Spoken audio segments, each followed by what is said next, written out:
अकेले रहने की कोशिश करूंगा। मुझे सील कर दो। Bye Jimmy. उम्मीद है मैं पागल ना हो जाऊं।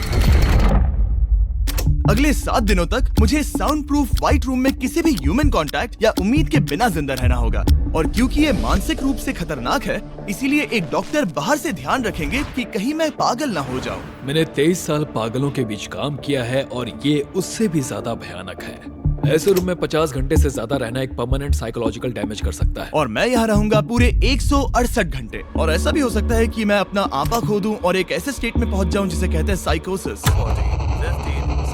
फिर उन्हें मुझे बाहर निकालना होगा क्योंकि उससे मुझे परमानेंट डैमेज हो सकता है। उसे 7 दिन जमीन के अंदर दफनाया हाँ। था। क्या ये उससे ज्यादा मुश्किल है? बहुत मुश्किल, क्योंकि सोशल कांटेक्ट नहीं है। जब हमारे दिमाग में जानकारी नहीं आती तब क्रेजीनेस पैदा होती है, हैलुसिनेशंस होते हैं और पैरानोया भी होता है। और पूरे हफ्ते बचे रहने के लिए मेरे पास है मेरे सोने के लिए एक बेड, एक नोटबुक और पेन, एक रिफिलेबल वाटर बॉटल, एक टूथब्रश और टूथपेस्ट और एक सोप, टॉयलेट जाने के लिए बाथरूम और पानी के लिए एक सिंक। इस पॉइंट पर मैं समझ गया था कि इस चैलेंज में खुद को एंटरटेन करना बहुत ही मुश्किल होगा, खासकर 90वें घंटे पर जब मैंने ये किया। आप सोच रहे होंगे कि इन दीवारों पर कितनी टाइल्स हैं? और सही जवाब है पूरी 1900। और अगर छत और फ्लोर को मिलाया जाए तो ये हैं पूरी 2860। पर सबसे ज्यादा जरूरी बात यह है कि मुझे जोरों से भूख लगी है, यानी खाने का वक्त है। अगर आप सोच रहे हैं कि मुझे खाना कैसे मिलेगा, तो यहाँ है एक कन्वेयर बेल्ट जो पूरी 100 फीट की दूरी तक फैला है, ताकि मुझे ह्यूमन इंटरैक्शन के बिना ही खाना मिल सके। शायद मुझे अंदर 14 घंटे हो चुके हैं। कमाल की बात है ना, मुझे अभी से 2 घंटे ज्यादा लगने लगे हैं। और चैलेंज का सबसे मुश्किल पार्ट, अब तक मेरा खाना नहीं आया। सोच रहा हूँ यहाँ आने से पहले मुझे ज्यादा खाना खा लेना चाहिए था। जल्द ही कोई मुझे खाना खिला दे तो बहुत अच्छा होगा। तुम्हारा दोस्त बहुत भूखा है। क्या तुमने अपने हाथ धोए? हाँ बिल्कुल धोए थे। नहीं धोए। हम उसे खाना रैंडमली भेज रहे हैं ताकि उसे वक्त का पता ना चले। जैसे अभी 6 बजे हैं और हम उसे ब्रेकफास्ट भेज रहे हैं। मेरे दोस्त मुझे कब खिलाएंगे? बहुत भूख लगी है, बहुत भूख लगी है। अब क्योंकि ये रूम साउंड प्रूफ है, खाना आने के बावजूद भी 2 घंटे बाद चेक करने पर एहसास हुआ कि खाना आ चुका था। मैं चल भी नहीं पा रहा हूँ। अब ये थोड़ा ज्यादा ही हो रहा है। Come on. तो जब मैंने फाइनली चेक किया, ओह, मैंने सोचा नहीं था कि खाना आएगा। इसका टेस्ट कमाल है। ये ठंडा और पिलपिला है, पर खाने के लिए कुछ तो मिला, तो सच में ये बढ़िया है। ये solitary confinement set literally metal chain से बंधा हुआ है। अगर इस सेट में आग लगती है तो इसे खोलने से पहले ही मैं जिंदा जलकर मर जाऊंगा। जाने दो, मैं उसके अलावा कुछ और सोचना चाहूंगा। अगले कुछ घंटों के लिए मैंने खुद को ज्यादा से ज्यादा स्टिमुलेटेड रखने की कोशिश की। ओह, वो तो कमाल का था। उसके पास कुछ नहीं है, वक्त बिताए तो कैसे बिताए? अगर बेसिक स्टिमुलेशन में ही उसका ये हाल है तो मुझे नहीं लगता कि वो 7 दिन तक टिक पाएगा। दिलचस्प है कि जब आप किसी से सब कुछ ले लेते हो, तब एक आम सी मेटल प्लेट भी एक आईफोन जितनी मजेदार लगती है। वो जल्द ही चिड़चिड़ा हो जाएगा इस बोरियत की वजह से। जैसे कि मेरे अंदर का इंसान मर रहा है। मैं बस सोने जा रहा हूँ और देखते हैं क्या होता है।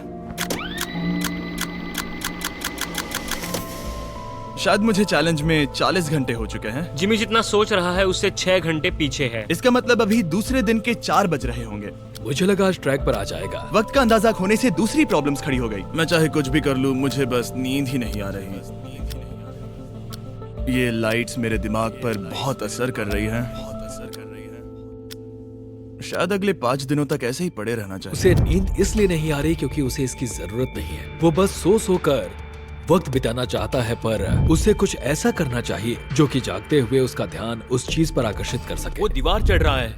इंसानों के लिए वो स्वाभाविक है, वहाँ से आजाद होने की एक कोशिश। मैंने कैसे सोचा कि 4 बज गए? मतलब अभी 9 बजने चाहिए ना?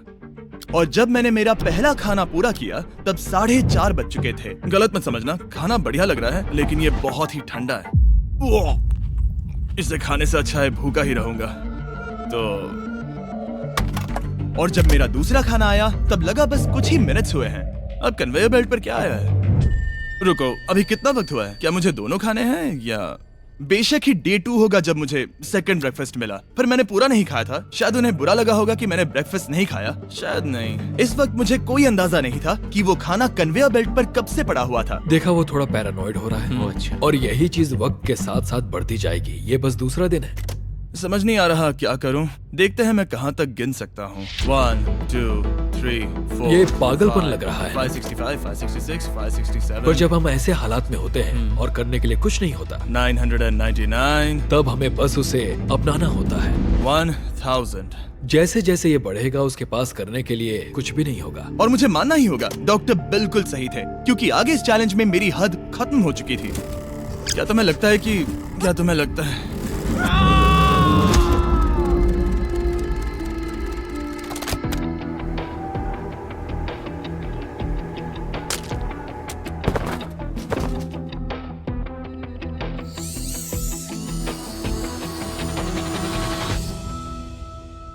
और पूरे चैलेंज के दौरान सोने की मेरी स्ट्रैटेजी ने मेरा टाइम तो पास कर दिया, लेकिन आखिर में कुछ दिक्कतें भी हुई।